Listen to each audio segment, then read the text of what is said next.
could you move further forward to make it a more cozy group? Please do. Nothing to be afraid of. You're not going to be asked to do some sort of assistance or tricks or what have you, so move forward, please. I think we're going to be starting very shortly, so bear with us.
In everything I do, I will proclaim it all in the holy name. If I were you, nothing could be sweeter than to love yourself. Erase no self-esteem and be the true you. To see the connection between you and everyone else.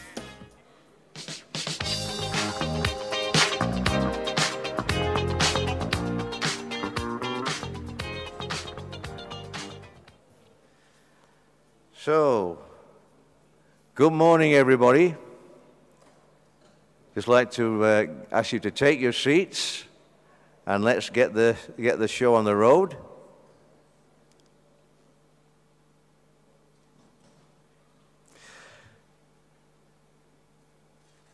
So, I'd like to formally welcome the honored guests, the speakers, and all the delegates to this particular themed QS conference, which is all about university excellence, in search of university excellence, with a particular perspective on the Russian situation. Now, I think that we're all aware that the major issue of interest when we gather together like this, the major issue of interest is, of course, ranking. Rightly so, because although they will not say it, and I'm going to say it for them, your co-organizer of this event, which is QS, is, in my view, and I've had much to do with ranking over my years, is the biggest, the best, and the most responsive ranking body in the world. There are a number of them, but I just want you to bear that in mind, that you are working here in this particular conference. You have a very good ranking body that is a responsive body. Now, I think that whilst I'm obviously aware that ranking is a major issue, I want to just say something about the context, the wider context of education. A little later in the proceedings, you will have an opportunity to look at the value of ranking in terms of of the debate, we call the QS debate, you will have an opportunity to look at rankings in terms of the wider context. How important is rankings? And I want you just to think about this as we begin to move through a series of discussions on various aspects of education. One of the things that I want to say to you, which I think is extremely important, is that what we do in higher education changes lives. We don't do an insignificant job in higher education. We don't just have a job. We actually influence young people and we change their lives. Now, why do I say this? Because in my own area of research, which is to do with these days with teaching and learning, I have come across a particular significant piece of research, which is called the Gallup survey. Gallup poll, as some people probably know, do all the election sort of polling, who is going to win what election and so on. But Gallup also have an educational arm, an educational section, and they have access to a wide range of potential respondents. In 2014, they surveyed 30,000 students in the USA. And the results of their survey, using their tried and tested, validated instruments, were this. First of all, they were looking at the extent to which alumni were satisfied, they were living satisfied lives, and also the extent to which the alumni were engaged at work. Two major factors they were examining. And they found that there were two major factors in higher education that had an effect on satisfaction, peace of mind, and engagement in the workplace. The two major aspects were their university education. And within their university education, there are two further aspects that were important, which were really accounted for satisfaction and accounted for engagement at work. One, having at least one professor who cared about them as individuals during their university studies. And two, having the opportunity to practice what they were learning. In other words, experiential learning.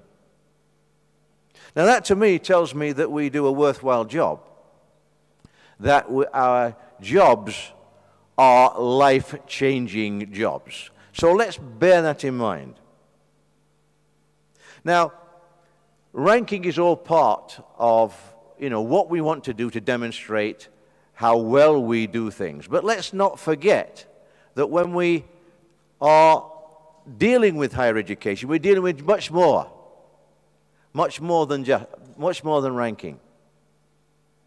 And I want you to remember that what is happening in this conference, which always happens, is that with the QS conferences, whilst ranking is significant, there are many other issues that we discuss which are to do with enhancing university education in general. So I want you to think, I want you to have your mind focused on not just ranking, but overall how significant it is that we improve and enhance and continue to do so our higher education system so that we can continue to be life changers in terms of the young people that we educate. So all I want to say to you now really is, please relax. Although it's an event, it's a conference, just feel free to relax in terms of these forums and in terms of the sessions you're going to be listening to. Just relax. Feel free to say what you want to say, because it's only by our discussions do we improve. So please, I just ask you to enjoy this conference. I always have. I'm sure you'll get a lot out of it. So, all that remains for me to do now is to now invite on stage the Vice-Chancellor of RUDN, Rector, I should say, I'm using the British term, the Rector of RUDN, Professor Vladimir Filipov. Let's give him a round of applause.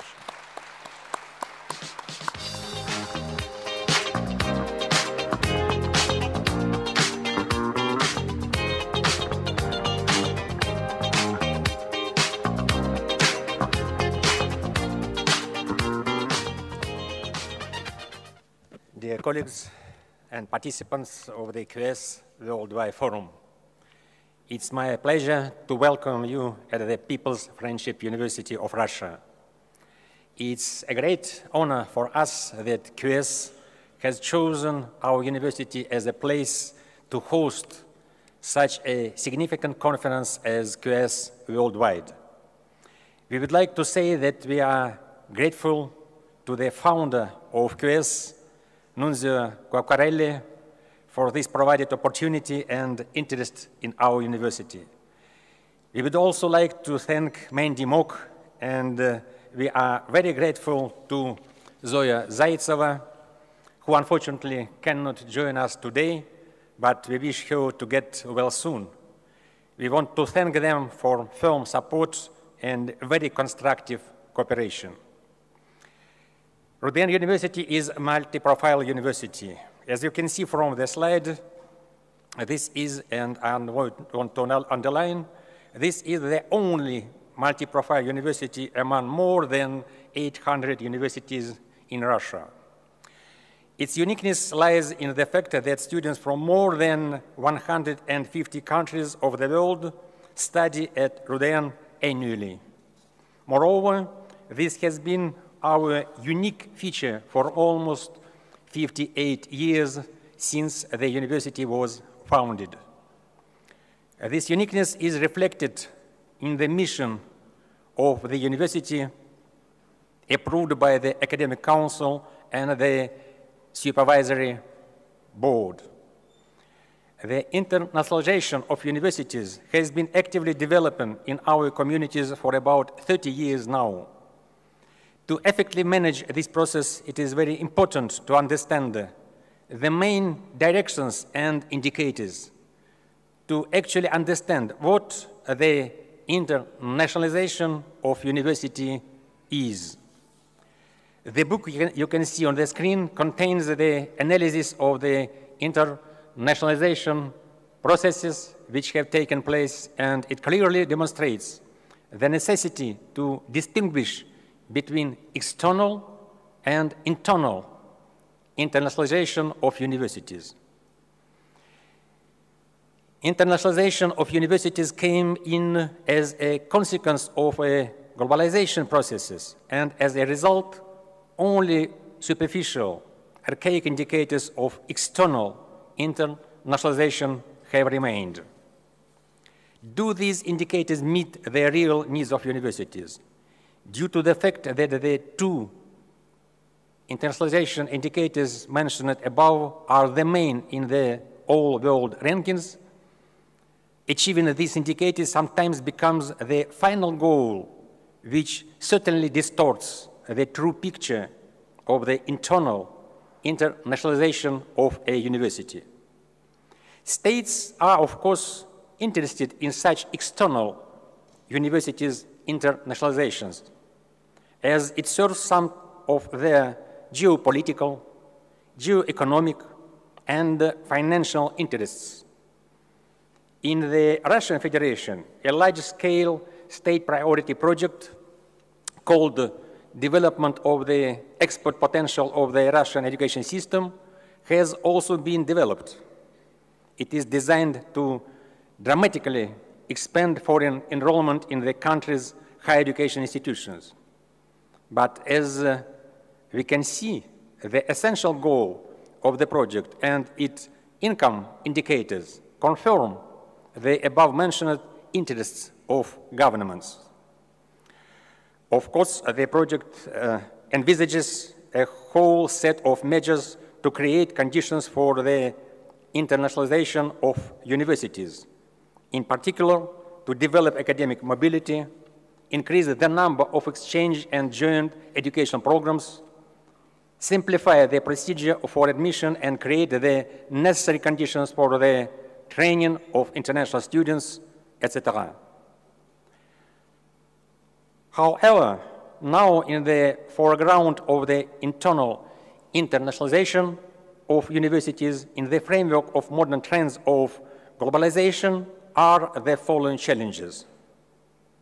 How to internationalize our own students, how to ensure active international activity of our faculty, including academic, scientific, and entrepreneurial. I can show you a number of specific KPIs of this activity based on the example of the RUDN University. Firstly, it is the international orientation of education programs. Secondly, for each line of study in the master's degrees, there are compulsory joint double degree programs with the leading universities of the world. We also have special indicators, the number of master's programs and lifelong learning programs taught in foreign languages, and the share of diplomas defended in foreign languages. It is also important to take into consideration the specifics of graduate training in accordance with the needs of the countries where students come from. An important direction of internationalization in internationalizing the education process is RUDN's active participation in the network universities collaboration. The RUDN University is the basic university of the network university of the Shanghai Cooperation Organization and the CIS Network University. Cooperation of departments and teachers in terms of network universities collaboration contributes to improving quality of joint education programs and guides teachers towards the best world practices. This is especially important for internationally oriented lifelong learning programs, since the implementation of such programs requires improving the competencies of our teachers and orients them to the actual needs of graduates from many countries of the world. The key issue is the internationalization of the teaching staff. All universities of the project 5 to top 100 are targeted at attracting foreign teachers. This has to be done, but it is also important to internationalize, export to the international level the remaining 80–90% of our teachers. Attracting foreign teachers should pursue not only scientific goals, not only increase the academic recognition of the university with the help of guest researchers, but also internationalize these 80–90% of our remaining university teachers.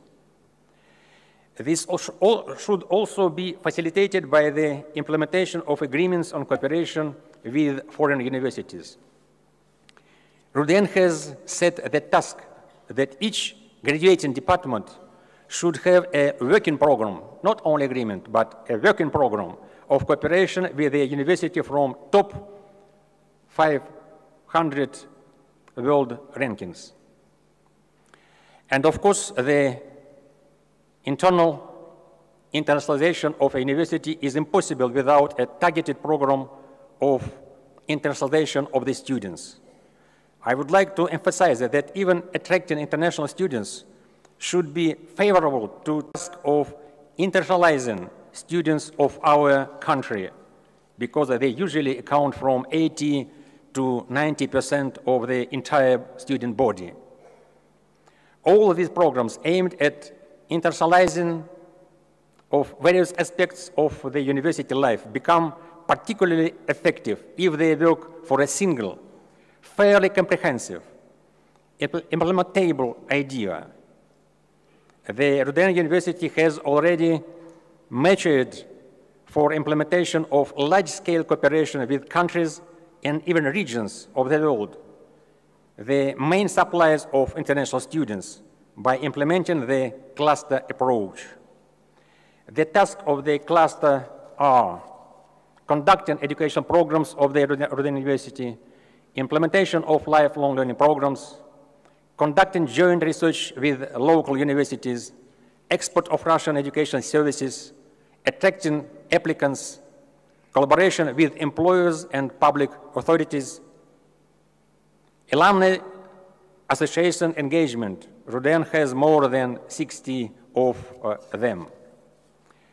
As you can see, only in the first 2 years of implementation of this integrated approach, developed by the RUDN in the framework of the project 5 to Top 100, we have already made a real progress in this area. Probably not every university has such connections with graduates, such recognition by governments in many countries of the world as the RUDN University does. Therefore, we are ready to cooperate with other Russian universities in implementing such cluster approach in different regions of the world. This will engage teams from different universities in the practical work targeted at internationalization of their activities. And such integrated solutions will ensure a real internal internationalization of universities. Thank you a lot for your attention, and now let me give a floor to organizer of this event, founder and acting leader of Quaccarelli Simon Limited, Mr. Nunzio Quaccarelli.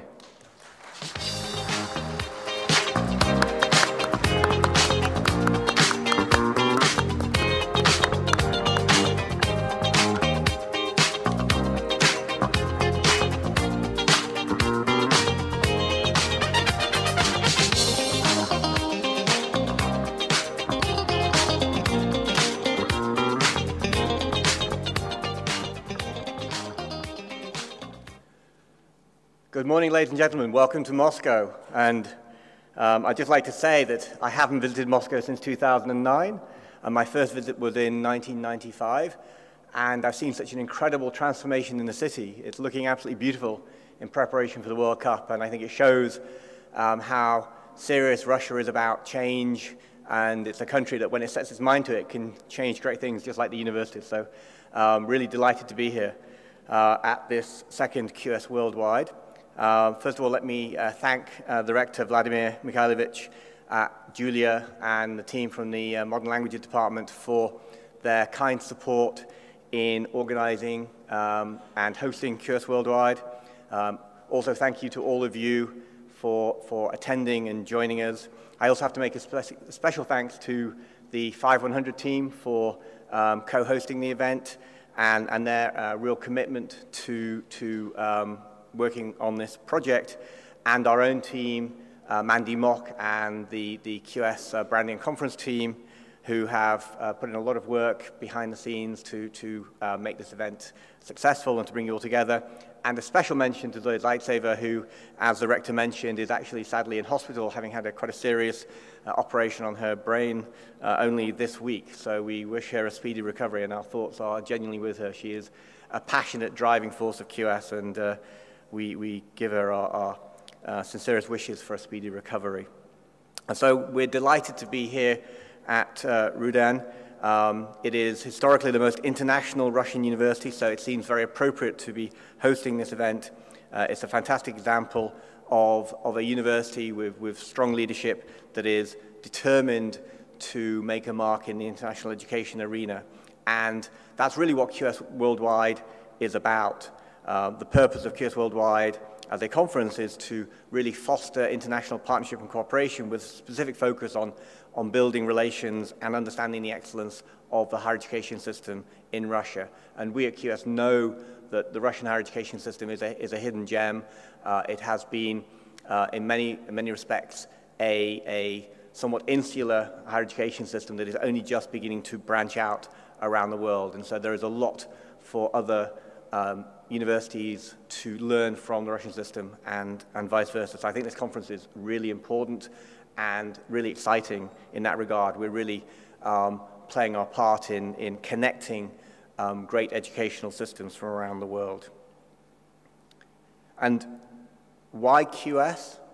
Well, I go back to our founding mission when I founded the company in 1990, which was to enable motivated people anywhere in the world to fulfill their potential through educational achievement, international mobility, and career development. That mission drives everything that QS has done in the intervening 28 years. It drives why we are a leading rankings organization, and it drives why we organize conferences like this. We believe passionately in that mission, and that means that we place the student as our key stakeholder, but you are also our stakeholders. And by connecting you, enabling you to learn from each other, we hope that you are going to provide better life experiences for your key constituents, for students that will come to your universities. I thought Jim Pounder put it very well earlier. We are all making a great difference. We're providing a great service to society by helping the young people who are going to drive the future growth of the world. And conferences like this can play a part. So that's why QS is very committed to this conference. And Zoya has asked me to quote Leo Tolstoy from the book Anna Karenina. So happy families are all alike, but unhappy families are unhappy in their own particular way.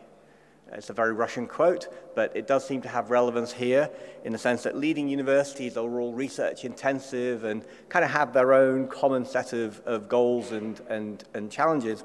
But when you look at universities which have broader mission sets, their challenges are in their own way, they're more particular. And so in a conference like this, you can examine and meet other institutions that have similar issues, but can help you to understand how you can overcome your challenges in your own particular way. So I think that quote was nice and relevant to the context of this conference.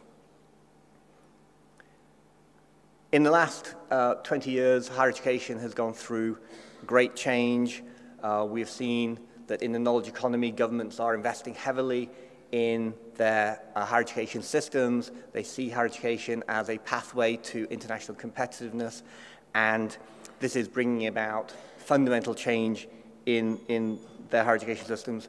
You know, as I mentioned, Russia is really going through that change now. And the 5-100 group has been a great instigator and a great impetus for change within the Russian higher education system. Yeah, it may not have achieved its objectives, purely defined as 5 universities within any of the top 100 rankings in the world, but what it has done is it has driven this agenda for change. And actually, over the last few years, we have seen Russian universities make real progress and really reach out to engage with universities. And I think that's only going to increase. So I think there are tremendous opportunities for those of you who've traveled from over 20 countries. I think there's about 400 people here today from 20 countries to really learn about that system and to really find out ways in which you can cooperate. QS is committed to providing more opportunities to connect internationally. So we have other conferences coming up during the year. We have the EduData conference, which will be held at MIT in June with a special focus on planning and the role of data within universities. We will have the QS Apple conference, which is held in Asia every year, which occurs in November. We have the Wharton QS Reimagine Education conference, which will take place at the very end of December, beginning of November in San Francisco, with a focus on innovation in learning, teaching, and nurturing employability. And I'm delighted to announce that QS Worldwide will return in 2019 and be hosted by the Al-Farabi Kazakh National University, Kazanu, in Almaty in June 2019. So we're delighted to say that Worldwide will continue next year.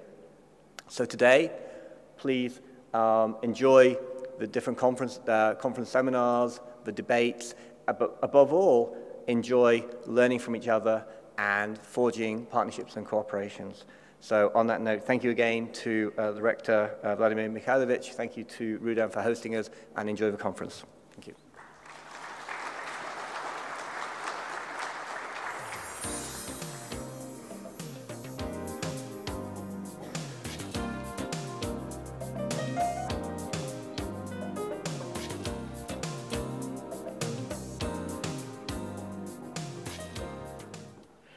These events don't just happen overnight. They take a lot of work, a lot of preparation. I know that the committee, organizing committee, has been involved in working this out for a year. And everybody's played their part, but none less than, you've heard her mention the Mandy Mock, and I just want to invite Mandy, the CEO of QS Asia, to come and give us a short address.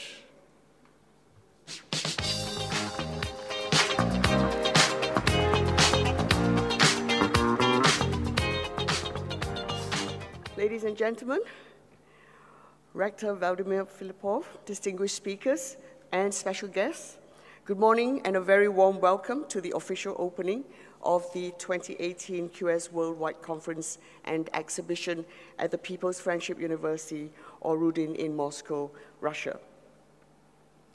Of all the university names in the world, to me, People's Friendship University sounds the most welcoming, because what warmer welcome can there be than a welcome by friendly people? Come on, you're supposed to smile. Thank you, People's Friendship University, РУДН, for being our hosting partners for this year's QS Worldwide. It is a pleasure and a privilege to have worked with РУДН and to be spending the next few days on this beautiful campus. QS Worldwide is the result of the hard work of many people and organizations, led by our chair of the Academic Advisory Committee, Professor James Pounder. Through his vision and leadership, a rich diversity of proposals and ideas has emerged into an outstanding and diverse conference program filled with top quality speakers from around the world. Thank you, and thanks also to the speakers, delegates, and sponsors for their important contributions. This is the second edition of QS Worldwide. It follows more than 2 years after the inaugural QS Worldwide Conference held in Nizhny Novgorod in September 2015. The QS Worldwide Conference aims to fill an important gap in the global higher education network, Russia and Central Asia. Russia, in particular, is home to many great universities which feature far too rarely on the global stage and which deserve far more global attention. Therefore, QS Worldwide offers a chance for Russian universities to connect to the world and for the world to connect with Russia. QS Worldwide is taking place at a time when higher education continues to experience rapid change. One of the largest changes during the past 10 to 15 years has been the rise of Asian universities in global university rankings. And the next 10 to 15 years may well be marked by the rise of universities in Russia and Central Asia. Initiatives such as Russia's 5100 Academic Excellence Project are planting seeds that will grow into world-class universities, with similar projects underway in other emerging countries. I'm very pleased that all of the 5100 universities and universities from around the world are taking part in this conference.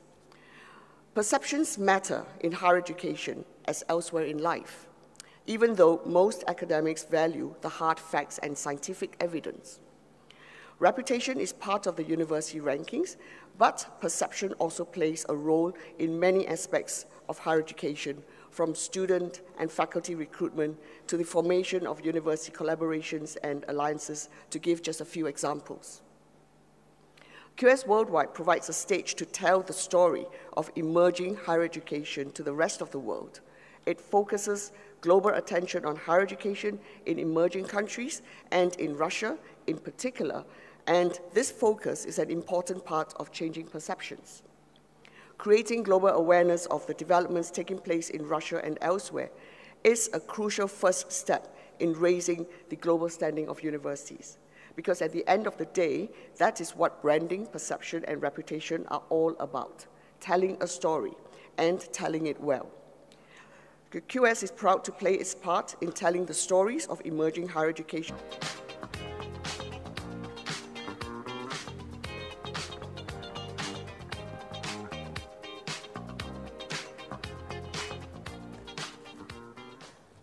It seems that one of the major themes always in an international conference is internationalization. And our next speaker are going to be dealing with that because, you know, the internationalization can only take place when there is promotion.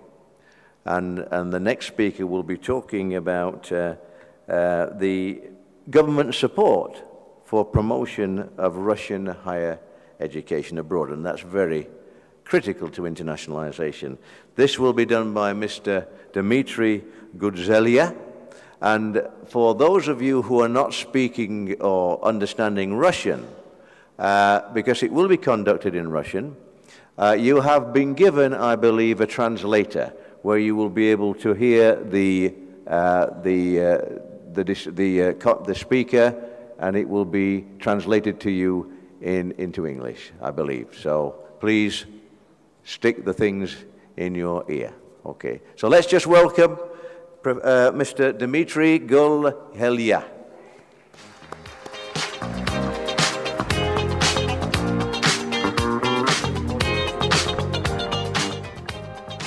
Добрый день, уважаемые друзья, коллеги, добрый день, уважаемые организаторы этого форума и отдельное приветствие руководству QS. С чего бы я хотел начать свое выступление? Как ни странно, хотел бы начать его со слов благодарности господину Нунце персонально и всему QS в общем. Почему? Потому что для российского образования уже начиная с 2009 года QS является инъекцией нового и прекрасного, того, что действительно приводит к существенным изменениям в системе российского образования. Ведь именно мировые рейтинги QS, когда они пришли в Россию в 2009-2010 году, заставили меняться многие вузы. И именно после них начались существенные изменения в системе высшего образования. Хочу сказать, что начиная с программы 5 ТОП-100, представители, которые здесь присутствуют, продолжая программы экспорта российского образования, все эти программы ориентируются на различные мировые рейтинги, и в том числе на мировой рейтинг QS. Что хочется сказать, что на самом деле изменения и рост в рейтингах позволил многим вузам понять две вещи. Первое. Не всегда внутреннее осознание того, что университет велик у ректора и у сотрудников университета, соотносится с реальной позицией. И очень многие вузы после того, как начали активно участвовать в рейтингах, расстались с внутренними иллюзиями. Это очень положительный момент, и этот момент позволил многим вузам переосмыслить не только свое психологическое отношение, но и внести существенные изменения в деятельность университета. Перестроить программы обучения, создать новую структурную среду для работы с иностранными студентами, активнее начать представлять себя на международной арене. И сейчас рейтинги являются, конечно, той базовой ступенью, от которой многие российские университеты, это не только вузы, которые входят в топовые рейтинги, но и вузы, которые находятся в середине российских рейтингов, заставил этот рейтинг многие университеты двигаться вперед. Хочу сказать, что при этом, конечно, очень многие вузы продолжают жить в плену иллюзий и считают, что при наличии высокой позиции в рейтинге их заметили, их знают за рубежом и с ними будут активно работать. Причем как студенты приедут к ним учиться, так и иностранные университеты начнут с ними активно работать. Как мы увидим чуть-чуть дальше, это не совсем так, и здесь предстоит для каждого из российских университетов, хотя это касается, конечно, не только России, но и в целом мира, очень большая и существенная работа. Хочу сказать, что Россотрудничество в данной ситуации, не погружаясь во внутренние дела российских университетов, активно работает на международной арене, занимаясь вопросами продвижения российского образования и каждого университета в частности. Не каждая страна может похвастаться такой организацией, которая обладает представительствами в 80 странах, 96 представительствами, качественным персоналом, хорошими коммуникациями и взаимодействиями с местными системами образования. И моя презентация на самом деле обращена в первую очередь, конечно, к российским вузам, но и к зарубежным партнерам также, поскольку именно представительства Россотрудничества за рубежом часто являются тем самым первым пунктом или первой точкой оконечной, с которой взаимодействуют зарубежные университеты, желая контактов с университетами российскими. Я хочу показать несколько таблиц, которые показывают заинтересованность в российском высшем образовании среди зарубежных стран. На самом деле Россотрудничество занимается тем, что реализует программу предоставления государственных стипендий. Правительство Российской Федерации каждый год распределяется 15 тысяч бесплатных стипендий. Как показатель эффективности международной работы университетов эти стипендии очень хороши. Почему? Потому что здесь мы можем ориентироваться исключительно на самых одаренных, мотивированных учеников. Неважно, готовы ли они оплачивать свое обучение или нет, с одной стороны. С другой стороны, работа по каждой из стран очень хорошо характеризует деятельность каждого отдельного университета в этой стране, приоритетов тех или иных специальностей в стране, ну и работу самого Россотрудничества. Ну, здесь, в общем-то, достаточно понятная первая таблица. Она показывает, что наибольший интерес Россия вызывает в странах, являющихся давними партнерами Российской Федерации. Это страны СНГ, часть стран Ближнего Востока и Африки. Если продолжить этот список дальше, будет идти по уменьшению, но всего в год подается больше 150 тысяч заявок. 150 тысяч заявок на 15 тысяч мест, примерно 10 человек на место. Но есть у нас страны-лидеры, в которых российское образование наиболее востребовано. Если посмотреть здесь, то я исключил из этой таблицы те страны, где достаточно тяжелая экономическая ситуация и где попытка подать большое количество заявок на обучение является способом просто уехать из страны, оставил лишь те страны, которые действительно замотивированы приехать в Российскую Федерацию. В правой колонке представлено количество заявок на одно место стипендии. На самом деле правая колонка говорит также о том, что не по всем странам российские университеты хорошо работают. Это те направления, по которым надо усиливать свою работу, надо активнее взаимодействовать со странами, надо активнее взаимодействовать с университетами в этих странах, причем не только в формате создания совместных каких-то образовательных программ, но и в более глубоком случае формирования совместных научных исследований, кафедр базовых и прочее, прочее, прочее. Если мы посмотрим на таблицы вот эти вот две, то здесь видно те направления образовательные, которые в настоящий момент пользуются интересом у иностранных студентов в российских университетах. Левая часть показывает нам несколько важных направлений, в основном для стран, ну это в целом по миру, и в основном это бакалавриат. На первом месте, конечно, лечебное дело, потому что мы знаем, что в Российской Федерации лечебное дело, оно, ну и вообще все, что связано с медициной, находится в фаворе. А дальше идут несколько достаточно странных позиций, которые называются экономика, менеджмент, юриспруденция. Это скорее отголоски Советского Союза, когда студенты из стран СНГ стараются приехать и получить хоть какое-то высшее образование в Российской Федерации. Но вот правая сторона таблицы нам показывает интерес в магистерских программах в первую очередь среди студентов развитых стран. Это не только страны Европы, сюда я отнес и Бразилию, Мексику, ЮАР, Аргентину, страны Европы, как я уже сказал, Китай. Это те направления, которые пользуются наибольшей популярностью, и в первую очередь магистерские программы по этим направлениям. И здесь мы видим, что, конечно, лечебное дело осталось на первом месте, но дальше появляются вопросы, связанные с инженерной подготовкой, с нефтегазовым делом, со строительством, с программированием, с архитектурой, с авиацией. Могу сказать, что в этом году сам принял участие в нескольких отборочных кампаниях в разных странах, и очень характерна была работа в Индии, когда индийские студенты приходили и четко говорили, что первое, что им нужно, вот самое первое и самое важное, это, конечно, позиции в рейтингах. И здесь вот я еще раз повторю слова благодарности QS за то, что он втягивает российские университеты все активнее и активнее в эту работу. Но дальше шли очень конкретные вопросы. Есть ли программы на английском языке? Известен ли этот университет в Российской Федерации, готов ли университет предоставить различные условия, это то, о чем сейчас говорил Владимир Михайлович Филиппов. Это та глобальная перестройка каждого университета, которая нужна для того, чтобы он по-настоящему стал интернациональным и стал привлекательным для иностранных студентов. Ну и вот последняя такая цифровая табличка показывает самые известные университеты среди иностранных студентов. На первое место в этом году вырвался Санкт-Петербургский государственный университет, который за счет большого количества мероприятий практически в 80 странах мира и включения активного в разные рейтинги, в разные международные выставки, часто самостоятельного включения, минуя деятельность Министерства образования и Россотрудничества, с существенным отрывом в этом году лидирует. Российский университет дружбы народов, известный во всем мире, работающий более чем в 160 странах, имеющий свои представительства в странах, также в группе лидеров.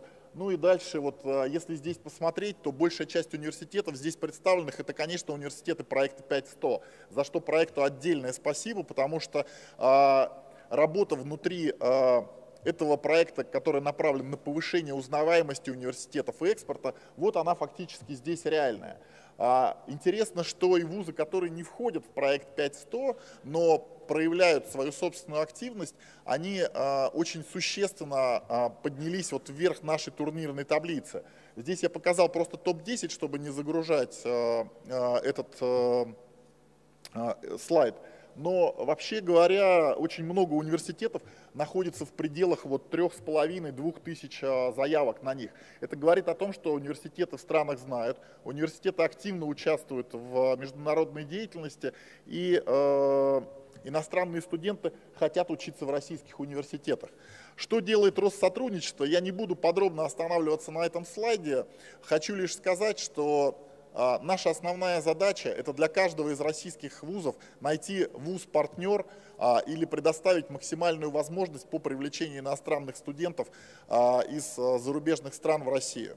Хочу обратиться к вузам, что вот очень часто университеты, не только в отношении с Россотрудничеством, занимают достаточно спокойную, расслабленную и потребительскую позицию.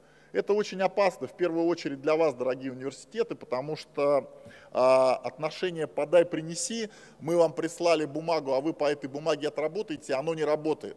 Вот слайд предыдущий, который я показывал с узнаваемостью университетов, говорит о том, что только вузы, которые самостоятельно выезжают в страны, которые работают по странам и предоставляют большое количество образовательных продуктов, те вузы, которые придумывают различные технологии взаимодействия с иностранными студентами, в том числе с использованием информационных технологий, только эти вузы, в общем-то, получают себе награду и бонусы в виде хороших, качественных иностранных студентов. Ну и большое спасибо за внимание. Отдельное спасибо хочу сказать Российскому университету дружбы народов, который предоставил эту площадку, и QS, в том числе в лице Зои Зайцевой, которой сегодня с нами нет, она, к сожалению, болеет, но которая внесла большой вклад в продвижение российского высшего образования за рубежом. Спасибо большое.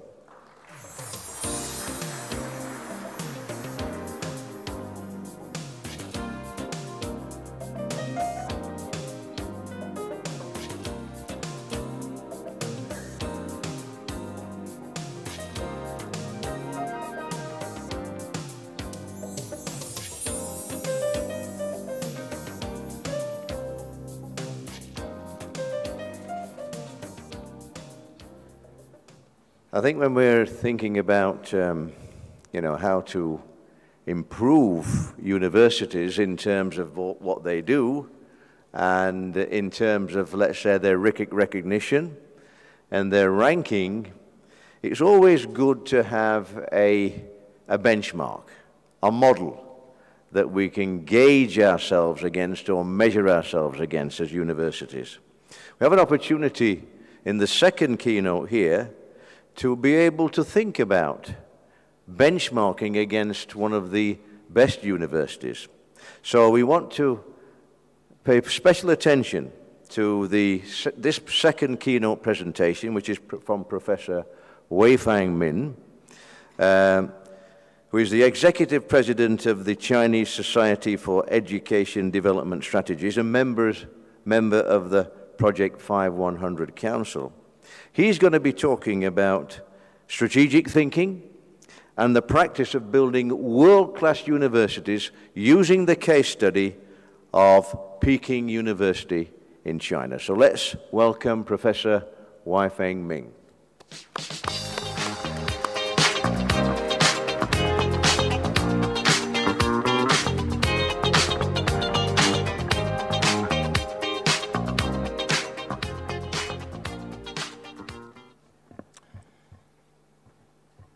Distinguished participants, ladies and gentlemen, good morning.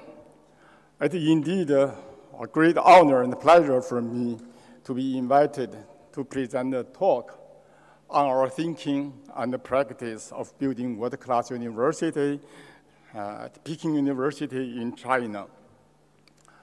In 1994, the university officially set up the target to construct a world-class university.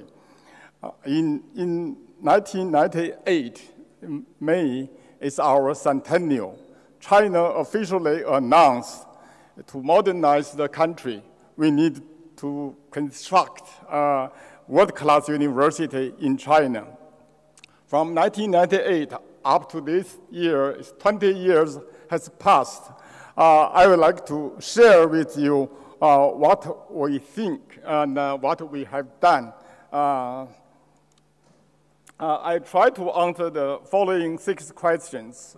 Why world-class university matters, and what the major countries are doing now, and what China has done at the national level, what Peking University has done, and what we have accomplished, and what lessons, and what will be next step of our effort. Why world-class university matters? And usually world-class universities refer to those universities at the world frontier of knowledge, science, and technology innovations. They are usually research-intensive universities, not only generating high-level research accomplishment, but also cultivating and producing high-quality talents with innovative spirit and innovative ability. And world-class university also highland to attract and convert top academic leaders around the world, exploring the unknown of mankind, seeking truth, solving the significant problems faced by human beings, and facilitating research accomplishment into practical use, serving as one of the engines of development for the new world economy. And this university is also promoting international academic and cultural exchange among countries for better mutual understanding and, of different civilizations. In short, world-class universities are a source of comprehensive national strength and competitiveness. At the present in the world, international competitions become increasingly intense and in every aspect, economic, political, and cultural. In all these competitions, one of the key factors for a country's competitive advantage is its universities. Strong universities are the major foundation for a strong country. Because some of the most important factors in competitiveness, such as science, technology, knowledge, talents, are related to high-quality universities. And all of these factors are organized and flowed across national boundaries, therefore increase countries' competitiveness. Building world-class universities is one of the most important strategies. It has been ranking high in the agenda of developed country and developing country alike.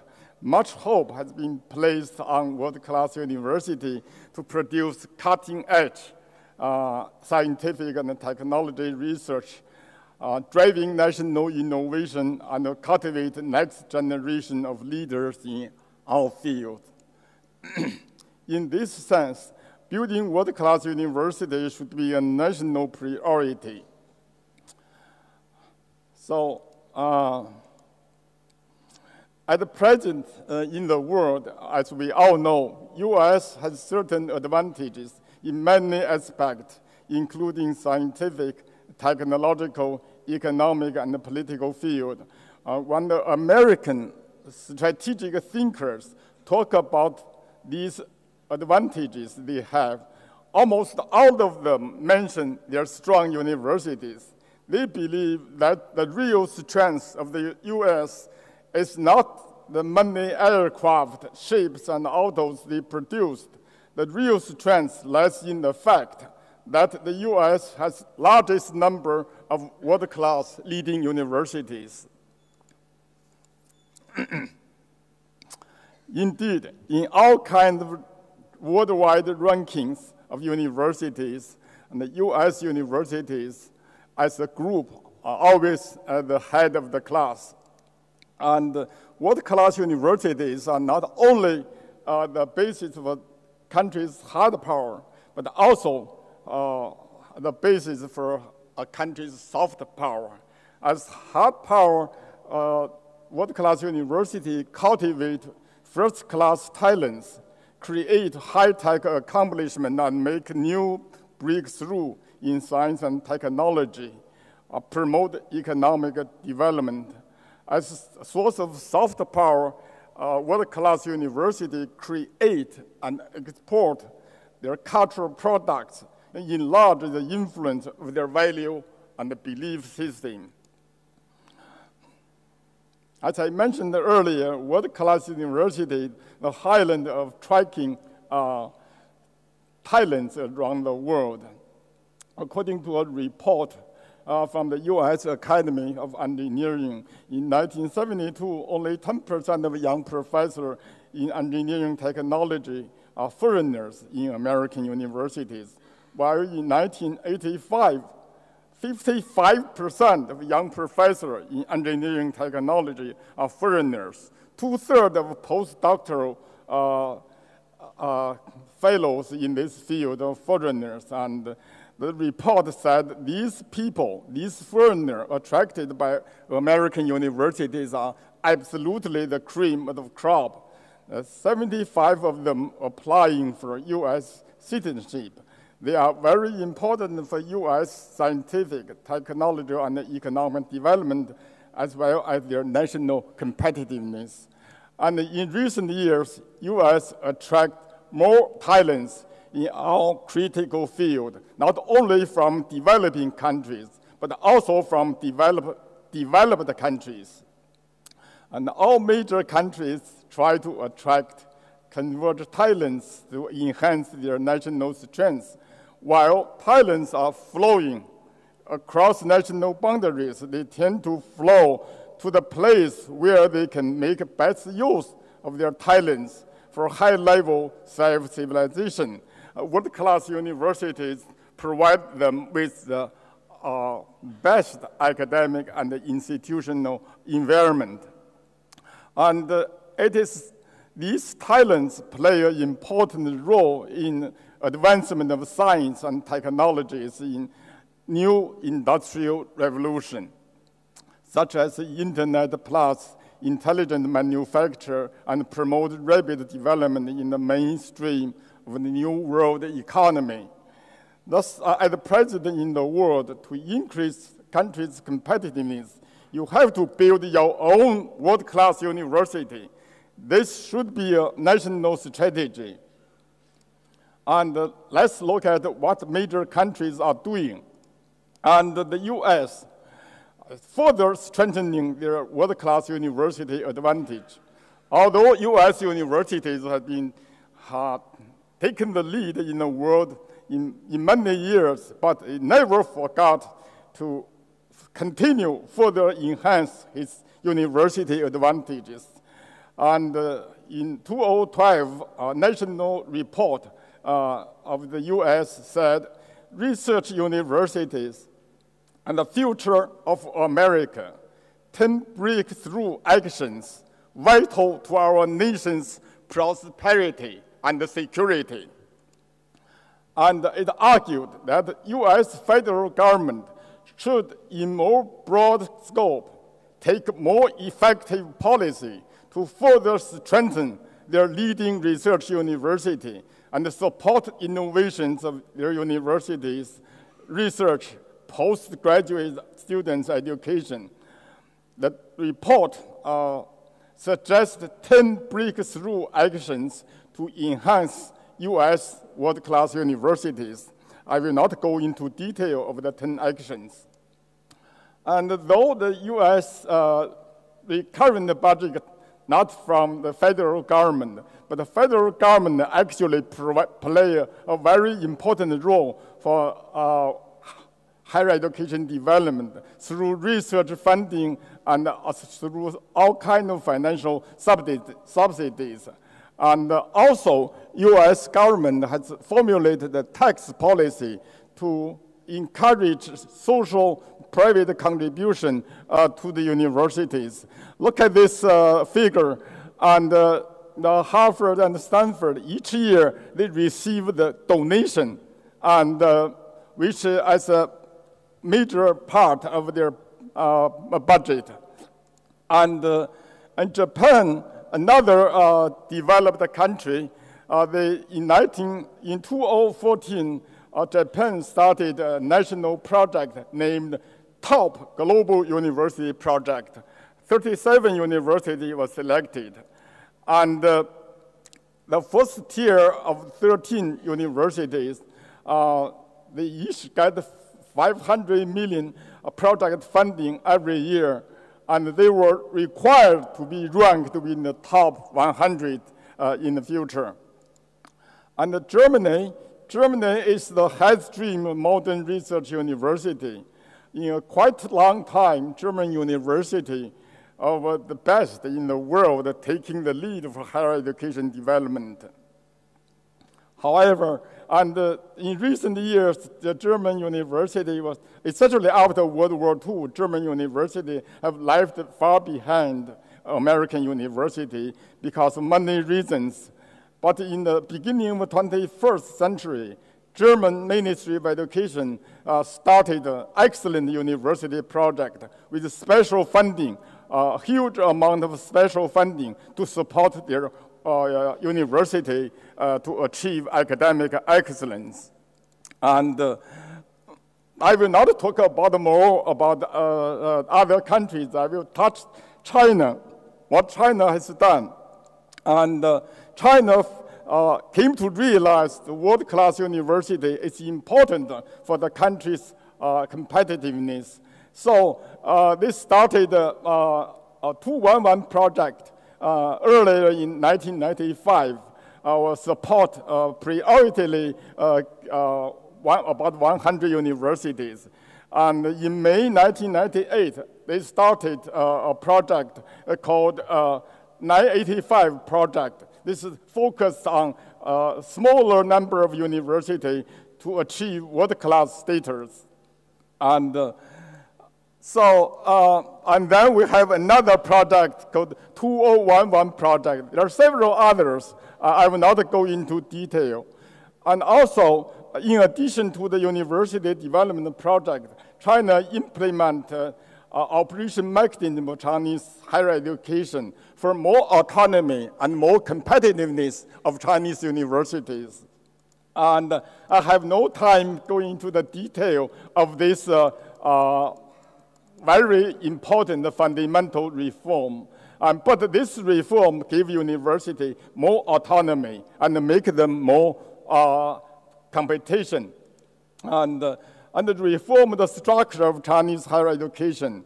You know, this before the implementation of the project, you can see the Chinese university system was segmented and departmentalized by more than 60 ministries that belong to different ministries, and they were actually over-specialized, relatively small.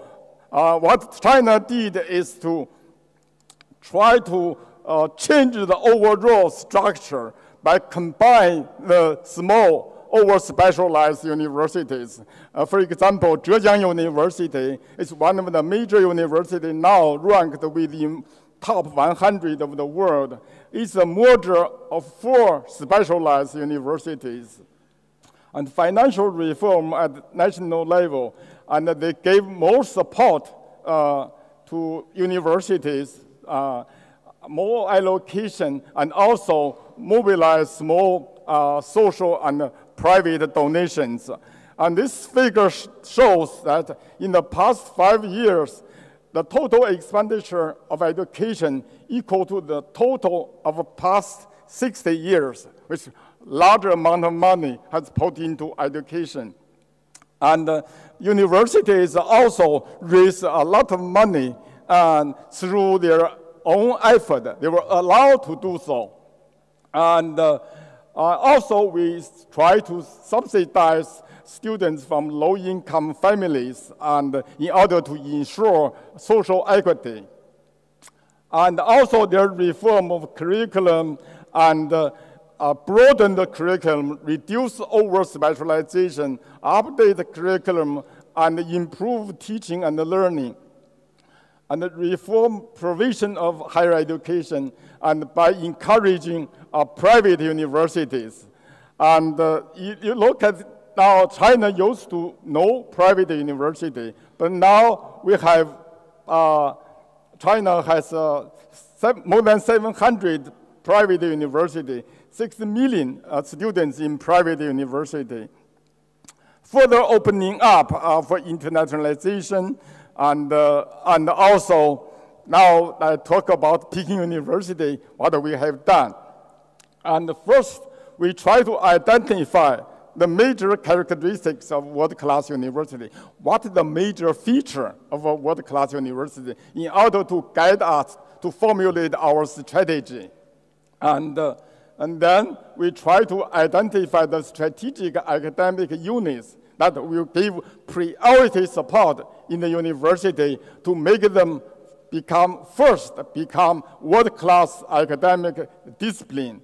And someone said, if you have 15 academic disciplines become world-class, and your university can be considered a world-class university. What we did is we selected from 200 academic programs, and we selected only a small number, and those small number of strategic academic units, they have to be at the world frontier. They have to serve national needs. They only have to show that you can do the best. And only the red part, the academic program in the red part, in the central part, that will be first selected and as a priority support to be world-class university construction. And we're working on the most important, building a strong faculty. Strong faculty is the most important for a world-class university building. We tackle the inbreeding of faculty, and we introduced the new tenure system, and we set up effective income and incentive mechanism to encourage people, motivate people working harder to achieve high-level academic excellence, and bring new blood and from all over the world. And we also try to improve faculty, existing faculty, by training, induced leave, and natural attrition. We try to improve our teaching and learning process, more general education to broaden students' knowledge base, and reduce class size, reduce required courses, and increase optional courses for students. So, in short, we are doing everything we can to make our students more flexible and adaptive, and to the rapidly changing labor market needs, and to be more innovative for the rapidly advancement of science and technology. We try to streamline administration of the university. We reduce the number of administrative offices from 40 to 21 in order to make the university operation more effective. And we also accelerated the internationalization of the university by international exchange and cooperation. We have 265 international universities, as partners in more than 60 countries. And more than 4,400 international students study at our university. They are also enrich our campus culture and promote cooperation. What we have accomplished so far, and only after 10 years of our world-class university project in the year 2009, the U.S. News and World Report ranked universities by disciplines classification, and you can show our natural sciences rank 19th in the world, and life science also ranked 19th, engineering 31, arts and humanities 16, and social science 21. It means all with above top 50 in the world. And the recent ranking from the Times Higher Education ranking, we are moved ahead from 42 in 2015 to 27 last year. And the QS ranking, we are also improving from 41 to 38 last year. And more Chinese universities, through the national effort and through their own reform, they come into top 100, top 300, and there are quite many Chinese universities. It used to be very, very backward, but now they got a better ranking. And after 10 years of effort, we see what the number of our academic discipline. In 2002, only 4 of our academic discipline was in top 1% of the world. But by the year 2017, 21 discipline out of total 23, we are getting into top 1% in the world.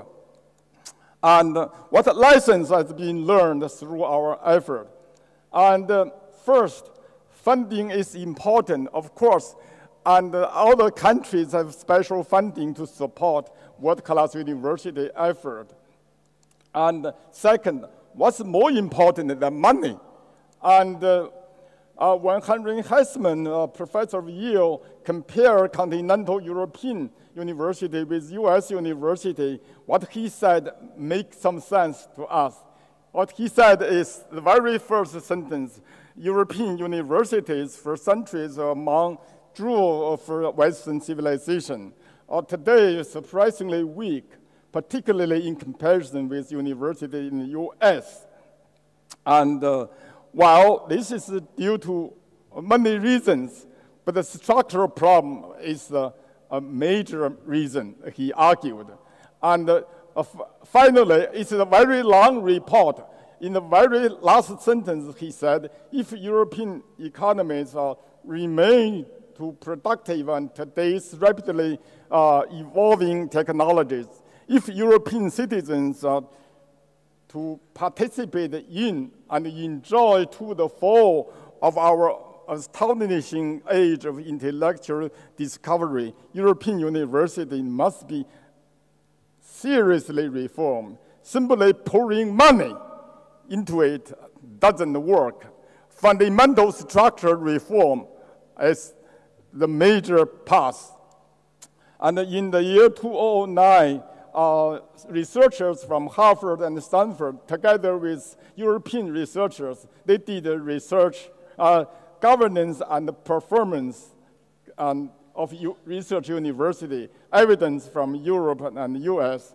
The report argued that the way of higher education governance influenced universities' performance. Autonomy and the sense of competitiveness enhance the impact of university funding. They suggested greater funding, greater autonomy, and a greater sense of competitiveness. This is quite relevant to China's situation. This is the way, actually, the direction we are going. Give university more money, give them more autonomy, and encourage have higher level of sense of competitiveness. And this is from their research within Europe. And it shows those universities has more autonomy, doing much better than the universities has less autonomy. So this is why Chinese universities always struggling for more autonomy, more funding, of course, and more competitiveness. If we can say Peking University and other Chinese universities has achieved some progress, that's not only because of the money, structural reform, merger of over-specialized small colleges, especially more academic freedom, less governmental interference, and more university autonomy, streamlined administration and institutional context, encouraging intellectual independence, critical and creative thinking, explain more than that. So I have to say, in China's experience, structural reform is the driving force for us to achieve a world-class university target. So what's next? Last year, China decided to integrate all these university enhancement projects into one, which is named Integrated World-Class University and World-Class Discipline Construction Project. In this integrated project, those universities with more academic disciplines, at least, if you have 15 academic disciplines at advanced level, should be targeted to be a world-class university. For those universities only have a single or a few disciplines at advanced level should be targeted becoming a world-class discipline university. And all the money of the previous project pulled together. Okay, we have called a new initiative, just started implementation this year, called the Double World-Class Project. And what's the feature of the new project? And this Double First-Class Project, the selection process, the way of funding, and the monitoring approach are also changed. First, there's a commitment that we require a long-term support. The world-class university started in 1998, it's only 20 years. We need another 20 years to get the very top of the world-class university. And then more open and more university through competition based on evaluated accomplishment. And the more open means those universities in the project don't do well could be kicked out. And also pay more attention to regional distribution of the university in order for a more balanced development of the country in the long run. Not only concentrate world-class university in the coastal area, Beijing, Shanghai, and Shenzhen, and we want some in the far west region. And also, the new project emphasize university autonomy, at the same time require university accountability. And so far, we have finished the selection of the new initiative. About 42 universities were selected to target as world-class university, which means 20 years later, there should be 42 Chinese universities should become world-class universities. And 95 universities, they were only very good for some specialized field, so they will be world-class discipline university. And This is very brief because time is limited. I only have 10 seconds, so I cannot go into detail. But I appreciate the opportunity to share with you our thinking and our practice in China. Thank you very much. Thank you.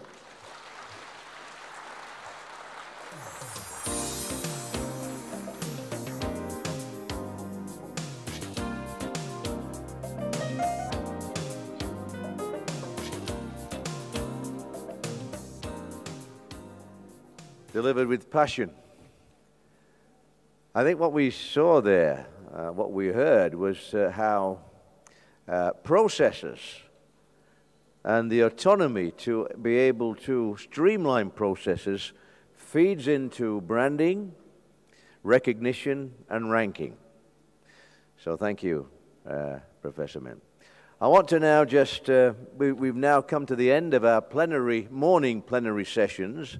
I want to just give you a little bit of insight as to what's happening after this. First of all, of course, you're gonna take your coffee. Limit your coffee drinking time to 10 minutes, because we're going to try and start I think we've caught up a bit of time. Yeah, we're going to try and start, after 10 minutes we'll be looking to start the parallel sessions. You know, you never lose weight on these, in these events of QS. You don't lose weight, because after that we've got the good lunch.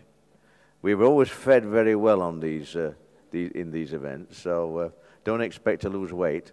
So, but after lunch, I want to just tell you that after lunch, please come back for the QS squared debate, because I think you'll find that stimulating, interesting, and also fun. So please come back for the next plenary session, which will be the QS squared debate. So now, over for coffee, 10 minutes, and then the plenary sessions will begin.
1, 2, 3, 4, 5. Раз, два, три, четыре, пять. Андрей, как